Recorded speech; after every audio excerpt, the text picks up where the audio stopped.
इतिपिसो भगवा अरहं सम्मा सम्बुद्धो भारत की ये प्राचीन और आध्यात्मिक भूमि एक ऐसा कालखंड था जब इस धरती पर भगवान बुद्ध के धम्म की वाणी गूंजती थी। बिल्कुल, एक ऐसा समय जब सम्राट अशोक ने अपने धम्म संदेश को विशाल स्तंभों, शिलालेखों और स्तूपों के माध्यम से संपूर्ण भारतीय उपमहाद्वीप में फैलाया था। हाँ, वो एक अत्यंत विकसित, स्पंदित और जीवंत सभ्यता थी। लेकिन समय का चक्र बड़ा निष्ठुर होता है। सत्य है। लगभग 1000 वर्षों के निरंतर आक्रमणों, गहरे सामाजिक और राजनीतिक परिवर्तनों के कारण सब कुछ बदल गया। और इसके साथ ही प्राकृतिक विनाश और भयानक उपेक्षा भी। इसके कारण ये पूरी की पूरी महान धरोहर इतिहास के गहने अंधकार में विलीन हो गई। वो दृश्य विस्मयकारी होने के साथ साथ अत्यंत त्रासद भी रहा होगा। एक समय के विशाल और पवित्र बौद्ध स्थल भयानक और अभेद जंगलों के अधीन हो गए। आसमान छूने वाले स्तूप मात्र मिट्टी के टीलों और कटीली झाड़ियों में बदल गए। देखिए, उत्कृष्ट मूर्तिकला खंडित होकर जमीन में धंस गई थी, और वे विशाल शिलालेख जो कभी मानवता को शांति का मार्ग दिखाते थे, मिट्टी की गहरी परतों में युगों के लिए समा गए थे। इसी विनाश ने एक बहुत बड़े ऐतिहासिक संकट को जन्म दिया। आधुनिक काल आते आते दुनिया के सामने एक गंभीर और जटिल प्रश्न खड़ा हो गया था। क्या भगवान बुद्ध और सम्राट अशोक वास्तव में ऐतिहासिक महापुरुष थे? हाँ, या वे केवल धार्मिक परंपराओं की उपज थे, एक मिथक, मात्र एक सुंदर कल्पना। इस गहन ऐतिहासिक अन्वेषण का उद्देश्य भी यही है। हमारे सामने भारतीय पुरातत्व सर्वेक्षण के वो दुर्लभ और प्राचीन अभिलेख हैं, उत्खनन की पुरानी रिपोर्टें हैं, जिनका हम बारीकी से अध्ययन कर रहे हैं। मेरा मतलब है, इस विस्तृत चर्चा का लक्ष्य ही उन दस्तावेजों की गहराइयों में उतरकर उस ऐतिहासिक धुंध को चीरकर और सत्य को बाहर लाना है। बिल्कुल, ये कथा है सर जॉन मार्शल की, जिन्होंने न केवल उस कठोर मिट्टी को हटाया, बल्कि अकाट्य प्रमाणों के साथ भारत के खोए हुए इतिहास में प्राण फूंक दिए। सर जॉन मार्शल का भारत आगमन भारतीय इतिहास को देखने के दृष्टिकोण में एक नए युग का आरंभ था। हाँ, लेकिन उनके कार्य की महानता को समझने के लिए वर्ष 1902 से पूर्व की उस भयावह स्थिति को समझना आवश्यक है। उस समय तक भारत में पुरातत्व विज्ञान जैसी कोई व्यवस्थित या वैज्ञानिक प्रणाली अस्तित्व में ही नहीं थी। बिल्कुल नहीं थी। वो कालखंड केवल अव्यवस्था और अंधकार का था। जमीन की खुदाई का अर्थ इतिहास की खोज नहीं था, बल्कि वह मात्र बहुमूल्य कलाकृतियों और खजाने की एक अंधी खोज थी। इसे एक बहुत ही सटीक और गंभीर रूपक से समझा जा सकता है। एक हत्या के दृश्य की कल्पना की जा सकती है, एक क्राइम सीन। एक बहुत ही सटीक तुलना है ये। हाँ, जहाँ जांचकर्ता पहुंचते तो हैं, लेकिन सबूतों को सहेजने के बजाय वे फर्श पर झाड़ू लगाने लगते हैं, फर्नीचर को इधर-उधर फेंकने लगते हैं, केवल इसलिए ताकि कोई खोई हुई सोने की अंगूठी मिल सके। बिल्कुल, अंगूठी तो मिल जाती है, लेकिन उस कमरे में क्या घटना घटी थी, उसका पूरा संदर्भ, उसकी कहानी हमेशा के लिए नष्ट हो जाती है। मार्शल से पहले का पुरातत्व बिल्कुल ऐसा ही था। वस्तुएं जमीन से खींच ली जाती थी, लेकिन उनका इतिहास, उस स्थान का महत्व, सब कुछ उसी मिट्टी में हमेशा के लिए दफन हो जाता था। इतिहास केवल वस्तु में नहीं होता, बल्कि उस जगह और उस मिट्टी के स्तर में होता है जहां वो वस्तु पाई जाती है। और यहीं से एक बड़े बदलाव की शुरुआत हुई। 19 मार्च 1876 को इंग्लैंड में जन्मे जॉन मार्शल कैम्ब्रिज विश्वविद्यालय से शास्त्रीय अध्ययन और पुरातत्व की गहरी शिक्षा लेकर आए थे। युवावस्था में ही उन्होंने ग्रीस और क्रेट जैसे ऐतिहासिक क्षेत्रों में खुदाई का कठोर वैज्ञानिक अनुभव प्राप्त किया था। उन अनुभवों ने उन्हें सिखाया था कि प्राचीन अवशेषों को केवल जमीन से उखाड़ लेना एक अपराध है। इसी स्पष्ट और दृढ़ वैज्ञानिक सोच के साथ 1902 में मात्र 26 वर्ष की आयु में उन्हें भारतीय पुरातत्व सर्वेक्षण यानी ASI का डायरेक्टर जनरल बनाकर भारत भेजा गया। केवल 26 वर्ष की युवा आयु और सामने सदियों का बिखरा हुआ उपेक्षित इतिहास। मैं यही सोच रही थी कि ये समझना बहुत महत्वपूर्ण है कि मार्शल ने उस क्राइम सीन वाली विध्वंसकारी व्यवस्था को आखिर बदला कैसे। उनके वे वैज्ञानिक तरीके अत्यंत सूक्ष्म थे, जिन्होंने खजाने की खोज को एक फॉरेंसिक साइंस का रूप दे दिया। उन्होंने सबसे पहले जो सिद्धांत लागू किया वो था खुदाई से पहले संरक्षण। Conservation before excavation. बिल्कुल। ये केवल एक नियम नहीं, बल्कि एक संपूर्ण दर्शन था। उन्होंने उत्खनन को एक त्रिआयामी या 3D गणितीय प्रक्रिया में बदल दिया। जब मार्शल के नेतृत्व में खुदाई होती थी, तो जमीन को ग्रिड या चौकों में बांटा जाता था। यदि जमीन के नीचे कोई सिक्का या बर्तन मिलता तो उसे तुरंत उठाया नहीं जाता था। सही कहा। पहले उसकी गहराई मापी जाती थी, जिसे स्तरीकरण या स्ट्रैटिग्राफी कहते हैं। मिट्टी की जितनी गहरी परत, वो वस्तु उतनी ही पुरानी। एक एक वस्तु का सटीक नक्शा बनाया जाता, उसकी फोटोग्राफी होती। इस वैज्ञानिक दस्तावेजीकरण ने ये सुनिश्चित किया कि वस्तु के साथ साथ उसका पूरा ऐतिहासिक संदर्भ भी सुरक्षित रहे। देखिए, ये एक अभूतपूर्व बौद्धिक अनुशासन था। लेकिन इमारतों और स्थलों को वैज्ञानिक तरीके से सुरक्षित कर लेना ही पूरी कहानी नहीं थी। हाँ, उन ठंडे निर्जीव पत्थरों पर उकेरी गई खामोश आवाजों को सुनना भी उतना ही आवश्यक था। और यहीं से ये अन्वेषण शिलालेखों के गहरे रहस्य की ओर मुड़ता है। पत्थरों, विशाल स्तंभों और अंधेरी गुफाओं पर एक प्राचीन लिपि उकेरी गई थी। एक ऐसी लिपि जिसे सदियों से कोई पढ़ नहीं पाया था। उस लिपि को आज के अधिकांश विद्वान ब्राह्मी लिपि के नाम से जानते हैं। लेकिन जब हम इस कालखंड और सम्राट अशोक के शिलालेखों का गहराई से अध्ययन करते हैं, तो इसे धम्म लिपि कहना कहीं अधिक सटीक और ऐतिहासिक रूप से प्रामाणिक है। यहाँ एक वैचारिक ठहराव आवश्यक है। भाषाविद इसे ब्राह्मी कहते हैं, जो कि एक आधुनिक और संरचनात्मक वर्गीकरण है। लेकिन उत्खनन के अभिलेखों में इसके लिए धम्मलिपि शब्द का प्रयोग इसे एक अलग ही आयाम देता है। इन दोनों में जो बुनियादी अंतर है, वह बहुत गहरा है। ये अंतर क्यों है? देखिए, ब्राह्मी केवल एक व्याकरणिक और भाषाई नाम है, लेकिन धम्मलिपि वह नाम है जो स्वयं इसके निर्माता सम्राट अशोक ने इसे दिया था। पत्थरों पर उकेरे गए वे शब्द केवल सूचना देने के लिए नहीं थे। बिल्कुल नहीं। वे धम्म यानी धर्म, नैतिकता और शांति के शाश्वत नियम के प्रसार का वाहन थे। जब हम इसे धम्मलिपि कहते हैं, तो हम केवल एक भाषा की बात नहीं कर रहे होते। हम उस लिपि के जन्म के मूल उद्देश्य और उसके पीछे की ऐतिहासिक चेतना को स्वीकार कर रहे होते हैं। सत्य है। 19वीं सदी में जब जेम्स प्रिंसेप ने इस रहस्यमयी लिपि को पढ़ने का तरीका खोजा, तो एक नई दुनिया सामने आ गई। सदियों का मौन टूट गया और अशोक के शांति संदेश दुनिया के सामने आ गए। ये निसंदेह एक महान बौद्धिक विजय थी। किसी मृत लिपि को पुनर्जीवित करना एक चमत्कार जैसा है। हाँ, लेकिन इतिहास का एक कड़वा सत्य ये भी है कि किसी प्राचीन लिपि को पढ़ लेना या कागज पर उसका अनुवाद कर लेना इतिहास की अंतिम पुष्टि नहीं हो सकता। पत्थरों पर लिखे हुए शब्द किसी प्राचीन शासक का आत्मप्रचार भी हो सकते थे या कोई पौराणिक कथा भी। एकदम सही। उन शब्दों को एक भौतिक वास्तविकता का रूप देने के लिए ठोस और अकाट्य साक्ष्यों की आवश्यकता थी। और यहीं पर जॉन मार्शल की वो फॉरेंसिक और वैज्ञानिक पद्धति अपना सबसे बड़ा चमत्कार करती हैं। मार्शल ये भली भांति जानते थे कि केवल अनुवाद से इतिहास नहीं लिखा जा सकता। थ्योरी को साबित करने के लिए जमीन के नीचे दबे भौतिक प्रमाण चाहिए थे। उनका लक्ष्य धम्मलिपि के उन शब्दों को जमीन पर मौजूद साक्ष्यों से जोड़ना था। इसी भौतिक साक्ष्य की खोज उन्हें मध्य प्रदेश के घने, सुनसान और अभेद्य जंगलों की ओर ले गई, जहां सांची का महान स्तूप छिपा हुआ था। सांची एक ऐसा विशाल स्मारक जो लगभग 700 वर्षों से दुनिया की नजरों से पूरी तरह ओझल था।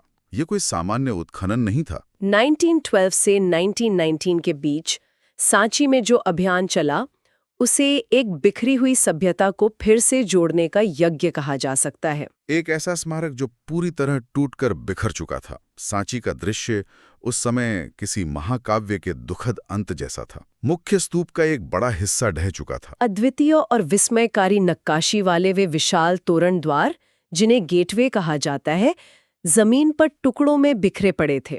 मार्शल ने वहां कोई जल्दबाजी नहीं की। उन्होंने हर एक पत्थर, हर एक शिल्प और हर एक टूटी हुई संरचना का अत्यंत सूक्ष्म अध्ययन किया। उन्होंने वास्तुशिल्प के नियमों को समझा और एक विशाल पहेली की तरह बिखरे हुए पत्थरों को उनके सही क्रम में जोड़ा। तोरण द्वारों को उसी संतुलन और भव्यता के साथ पुनः खड़ा किया गया जैसे वे सदियों पहले खड़े थे। इस महाअभियान के दौरान मार्शल अपने परिवार के साथ लंबे समय तक उसी तलहटी में रहे।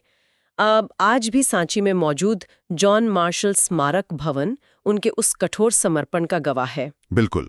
लेकिन यहाँ एक बहुत ही तार्किक और गंभीर प्रश्न उठता है। 1912 का वो समय जब ब्रिटिश साम्राज्य पूरी दुनिया पर राज कर रहा था। उस दौर में औपनिवेशिक ताकतें दुनिया भर की बेशकीमती संपदाओं को जहाज़ों में भर के अपने देशों के म्यूजियम में सजा रही थीं। हाँ, ये एक ऐतिहासिक विडंबना थी। तो एक 26 वर्षीय ब्रिटिश अधिकारी ने सांची की इन अमूल्य मूर्तियों, तोरण द्वारों और कलाकृतियों को लंदन के ब्रिटिश म्यूजियम या कम से कम भारत की राजधानी दिल्ली क्यों नहीं भेजा? उन्होंने सांची के उसी सुनसान जंगल में एक म्यूजियम क्यों बनवाया? देखिए, यह प्रश्न सर जॉन मार्शल की ऐतिहासिक ईमानदारी और उनके दूरदर्शी दर्शन को बहुत स्पष्ट करता है। मार्शल का यह स्पष्ट और दृढ़ मानना था कि किसी भी ऐतिहासिक धरोहर का असली अर्थ और उसकी आत्मा उसके मूल वातावरण में ही जीवित रहती है, यानी ओरिजिनल लैंडस्केप में। बिल्कुल। यदि सांची की एक मूर्ति को लंदन के म्यूजियम में रख दिया जाए तो वो मात्र कला का एक सुंदर टुकड़ा बन के रह जाएगी। लेकिन जब वो मूर्ति सांची की उसी तलहटी में स्तूपों के छांव में रखी जाती है तो वो एक जीता जागता इतिहास होती है। इति पिसो भगवा अरहं सम्मा सम्बुद्धो विद्याचरण संपन्नो सुगतो लोकविदु अनुत्तरो पुरीसदम्म सारथी सत्था देवमनुस्सानम् बुद्धो भगवाति। मार्शल का उद्देश्य पुरावशेषों को लूटना या इकट्ठा करना नहीं था। उनका लक्ष्य सांची को बौद्ध धर्म के विकास के एक जीवंत केंद्र के रूप में उसी के भौगोलिक परिदृश्य में सुरक्षित करना था। ये सोच उस दौर में अपने आप में एक क्रांति थी। उस स्थानीय म्यूजियम में खुदाई से प्राप्त मूर्तियां, धम्मलिपि के शिलालेख, प्राचीन सिक्के और औजार सुरक्षित रखे गए। बाहरी संरचनाएं तो अपने मूल रूप में खड़ी हो गईं, लेकिन ये सब तो स्तूप के बाहर का आवरण था। असली रहस्य तो अभी भी बाकी था। स्तूप के भीतर क्या था? क्या उन्होंने उस विशाल अर्धगोलाकार संरचना के केंद्र को खोलने का प्रयास किया? यही वो क्षण था जिसने पूरी दुनिया के इतिहासकारों की सांसें अब दी थीं।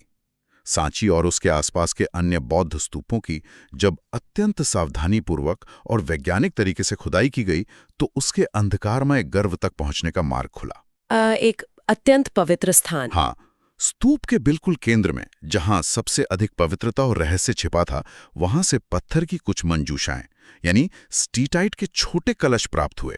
उन मंजूषाओं पर क्या था? जब उन मंजूषाओं पर जमी सदियों की धूल को बहुत ही कोमलता से साफ किया गया तो उनके ढक्कन पर उसी प्राचीन धम्मलिपि में कुछ शब्दों घेरे हुए मिले। शब्द थे सारीपुतस और मोगलेनास। सारीपुत्र और महामोगलान। बिल्कुल। ये भगवान बुद्ध के दो सबसे प्रमुख और कुशाग्र शिष्यों के नाम थे, जिनका बौद्ध साहित्यों में बार बार उल्लेख आता था। और जब उन मंजूषाओं को खोला गया तो उनके भीतर उन दोनों महापुरुषों के पवित्र अस्थि अवशेष सुरक्षित रखे गए थे। यह एक ऐसा विस्मयकारी और निर्णायक प्रमाण था जिसका वर्णन शब्दों में करना कठिन है। ये इतिहास का वो दुर्लभ क्षण था जब कागज पर लिखी गई पौराणिक कथाएं, पत्थरों पर उकेरी गई धम्मलिपि और जमीन की गहराई से निकले भौतिक साक्ष्य तीनों एक बिंदु पर आकर मिल गए। इस एक खोज ने हमेशा के लिए मिथक को पराजित कर दिया। इसने पूरी दुनिया को ये मानने पर विवश कर दिया कि भगवान बुद्ध और उनके अनुयायी केवल आस्था, दर्शन या कल्पना का विषय नहीं है। वे एक अकाट्य ऐतिहासिक वास्तविकता हैं और ये विशाल स्तूप केवल पूजा स्थल नहीं थे, बल्कि वे वास्तव में उन ऐतिहासिक महापुरुषों के भौतिक अवशेषों को सहेजने के लिए ही निर्मित किए गए थे। सत्य अब निर्विवाद रूप से प्रमाणित हो चुका था। सांची की इस अभूतपूर्व ऐतिहासिक सफलता ने एक नए युग का सूत्रपात किया। मार्शल का यह वैज्ञानिक दृष्टिकोण अब भारत के विशाल मानचित्र पर एक प्रकाश स्तंभ की तरह फैलने लगा था। सांची के बाद उन्होंने उत्तर पश्चिम की ओर रुख किया और तक्षशिला में एक अत्यंत विस्तृत खुदाई का नेतृत्व किया।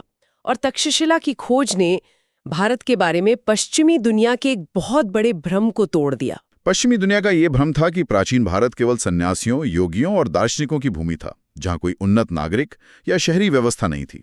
तक्षशिला की खुदाई ने इस सोच को कैसे चुनौती दी? देखिए, तक्षशिला की खुदाई ने प्रमाणित किया कि वह महज कोई धार्मिक खंडर नहीं था, बल्कि वह एक सुव्यवस्थित, योजनाबद्ध और विशाल प्राचीन नगर था। वहाँ एक विश्व स्तरीय शिक्षण संस्थान था। जहां दुनिया भर से विद्यार्थी केवल धर्म नहीं बल्कि तर्कशास्त्र, चिकित्सा विज्ञान, वास्तुकला और राज्य संचालन यानी स्टेट क्राफ्ट का अध्ययन करने आते थे। तक्षशिला ने यह साबित किया कि प्राचीन भारत में एक अत्यंत जटिल और उन्नत बौद्धिक समाज निवास करता था, और ये केवल तक्षशिला तक सीमित नहीं रहा। इसी वैज्ञानिक पद्धति का परिणाम था कि मार्शल के ही कार्यकाल में सिंधु घाटी सभ्यता का वो महान रहस्य उद्घाटन हुआ जिसने पूरी दुनिया के इतिहास को हिलाकर रख दिया, मोहनजोदाड़ो और हड़प्पा। बिल्कुल, मोहनजोदाड़ो की खोज ने भारत के इतिहास को सीधे 5000 वर्ष पीछे धकेल दिया।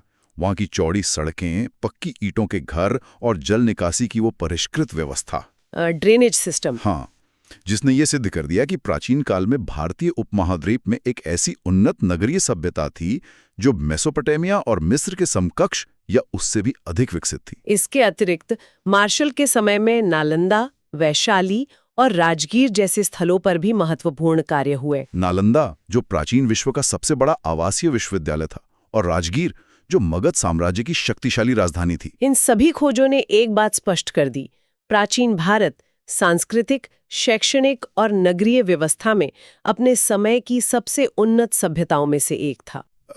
इस पूरी यात्रा को देखते हुए आज के आधुनिक परिप्रेक्ष्य में एक बहुत गहरा विचार सामने आता है। हाँ, ये सोचने पर विवश करता है कि आज हम अपनी पूरी सभ्यता का ज्ञान, अपना इतिहास और अपनी पहचान अत्यंत नाजुक digital server, computer hard drive और क्लाउड स्टोरेज में सहेज कर रख रहे हैं। बिल्कुल।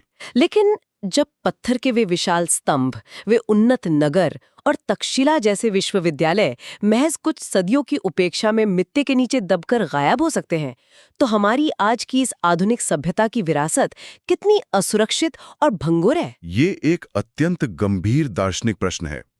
मार्शल के उत्खनन हमें यही सिखाते हैं कि समय की शक्ति किसी भी साम्राज्य या सभ्यता से कहीं अधिक विशाल होती है। प्रकृति हर चीज को अपनी मिट्टी की परतों में दफन कर देती है। जॉन मार्शल को भी इस इतिहास को बाहर लाने में अपार कठिनाइयों का सामना करना पड़ा। संसाधनों की भारी कमी थी, भारत की भौगोलिक विषमताएं और प्राकृतिक बाधाएं हर कदम पर चुनौती दे रही थीं, लेकिन उनका वो वैज्ञानिक समर्पण अटल रहा। दशकों के उस अथक तपस्या के बाद अंततः 1934 में सर जॉन मार्शल भारत छोड़कर ब्रिटेन लौट गए। वर्ष 1958 में उनका निधन हुआ। लेकिन उनके द्वारा स्थापित किए गए वैज्ञानिक सिद्धांत, संरक्षण के नियम और जमीन से खोदकर निकाली गई वे धरोहरें आज भी उसी भव्यता के साथ खड़ी हैं। जॉन मार्शल का सबसे बड़ा योगदान ये नहीं है कि उन्होंने पत्थरों या मूर्तियों को जमीन से निकाला। उनका असली योगदान ये है कि उन्होंने धम्म लिपि के उन मौन संदेशों को, उन ऐतिहासिक साक्ष्यों को एक स्वर दिया। उन्होंने भारत के स्वर्ण युग को धूल की परतों से बाहर निकाला और उसे विश्व पटल पर अत्यंत सम्मान के साथ स्थापित कर दिया। सांची के उन शांत विशाल स्तूपों और तक्षशिला के उन प्राचीन मार्गों का स्मरण करते हुए एक अत्यंत विचारणीय प्रश्न सामने आता है। एक ऐसा प्रश्न जो गहराई तक झकझोर देता है। यदि भगवान बुद्ध और सम्राट अशोक जैसे महापुरुषों का सत्य, जिनका प्रभाव पूरे एशिया और विश्व पर रहा हो, वह सत्य भी मात्र कुछ सदियों की मानवीय उपेक्षा और प्राकृतिक विनाश में मिट्टी के नीचे दबकर एक मिथक बन सकता है, तो जरा सोचिए। हाँ। आज इसी वक्त हमारे पैरों के नीचे इस धरती की अनंत गहराइयों में और कितने ऐसे विशाल और महान सत्य दबे होंगे जो किसी नए अन्वेषक के फावड़े का और एक नए वैज्ञानिक दृष्टिकोण का बिल्कुल मौन होकर इंतजार कर रहे हैं।